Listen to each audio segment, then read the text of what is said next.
Okay, we're here talking today with Trish Davies and Sharon Moody and Dale Galloway. And my question for them today is, so what's your best cautionary tale for students as far as study skills go? Something that, you know, maybe didn't go so well that you really learned a lot from. So who wants to start? Well, I'll go ahead and start. And I would probably say that the things that have caused me the most problems is technology. Using the technology, or creating a document. Wait a minute, Dale, don't you teach technology? Yeah, but and now you have a passion yes. You have a passion for helping people because you've been there, because right? I've been there. Okay. I've encountered these problems. And unfortunately, it's more than once. But it's you sitting down and writing a paper or putting a paper on the computer, and then as you're working on it, you forget or lose focus on saving the document. And something happens where the power goes off, you hit a wrong button on the computer, and you lose things, or the computer goes dead, and you have to start it back up, and that paper's no longer there. And the only recourse that you have is to start over. And I always tell my students, if you want to see grown men cry, is to go to a computer lab the last couple of weeks of college, of the quarter, because a number of students will lose things because they don't know how to properly use the technology. And we're always telling the students in the class, save early, save often, so that you're able to make sure that you have that. Instructors will not take the computer ate my homework doesn't work. That does not work. Yeah. My computer crashed. I wasn't able to get on. So my suggestion is to save early, save often.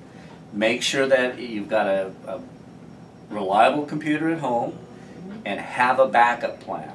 If my computer does not work, I have a neighbor or a friend, or I'm going to the college to get my stuff done, so that you don't end up failing the class because of the technology. And we probably all have stories of students who have failed a class or a project or an assignment because the computer ate their homework.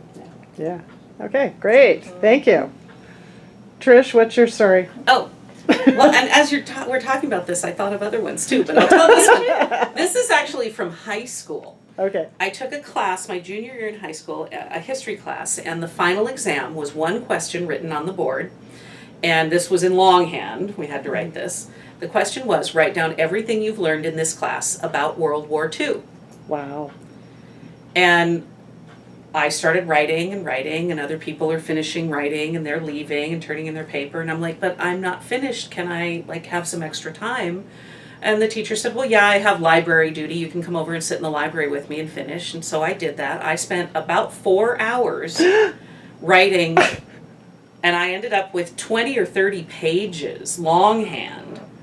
Turned this in, went back, and when we got our papers back, got our grades, and I got an A on the paper. And the person sitting next to me also got an A, and he had written 2.5 pages. I freaked. It's like, what is going on here? Look at what I did versus what he did. How can he possibly get the same grade I got? And the teacher turned around and wrote on the board the exact question from the day of the test, and he said, read the question to me. It said, write down everything you learned in this class about World War II. What I had done was write down everything I knew about World War II. There we are. Okay. So, read the question. Answer the question that is asked. Very good. Great suggestion for essay tests. Yes. Awesome. Okay. Sharon, your cautionary tale. I'll tell another one after you. She took mine. She took yours? Seriously? Okay. Really? Mine. Oh, no. All right. Well, tell one of your other ones. Okay, well, mine's more of kind of, that one's a funny story, though. Oh, okay. It wasn't funny to me. Well, we can have sad, too. This one isn't really cautionary. Well, I guess it is. It's more of a moral story. Okay. I think that I learned a very important lesson when I was in college, but I didn't really realize the lesson until I got older. Mm-hmm. And that is Sure. that when I went to college, I originally wanted to be a history professor. Ah, okay. And that was what I dreamed of doing. Mm-hmm. I don't know why, because, but I wanted to be a history professor. So when I went to college, the first thing I had to do was meet with an advisor in the history area. And it was a man, anyway. And he's told me, he said, well, I don't think that's a good idea. He didn't know me, never met him. Wow. And I asked him why, and he said, because you're a woman. And I know.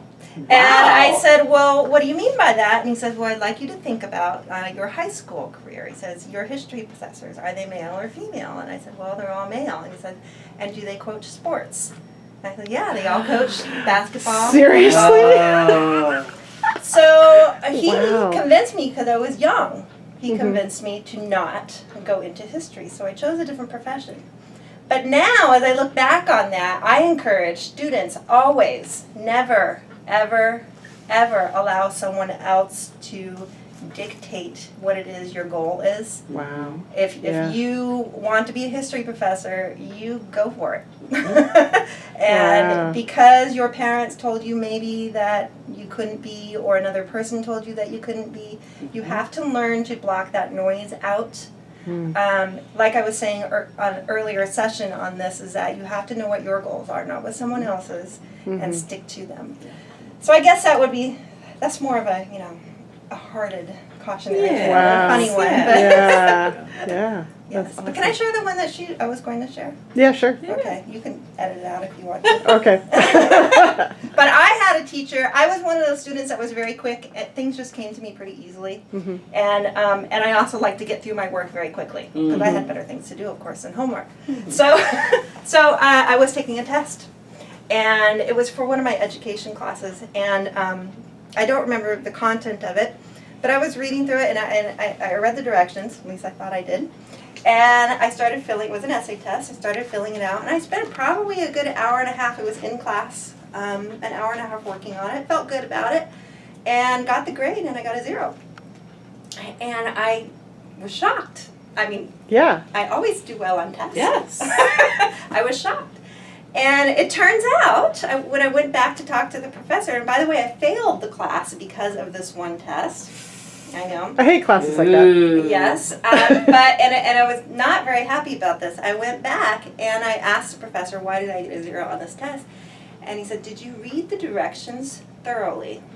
And I said, what do you mean? And so he brought my test out, and what he had been talking about all quarter long was to make sure that you read thoroughly the whole test before you start taking it.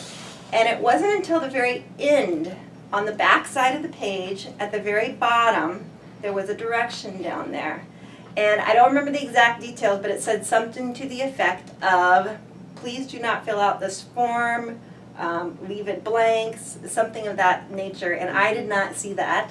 And I turned it in with all this work. And so again, the idea of reading directions very carefully and reading all of them, not just the ones up on the top, but on the ones in the middle, all the directions at the bottom, on the back side of the page. Yes. Read through everything very carefully. All the directions. Wow. Yeah. Okay. All right. Thank you. Cautionary Tales from our panel of study skills experts.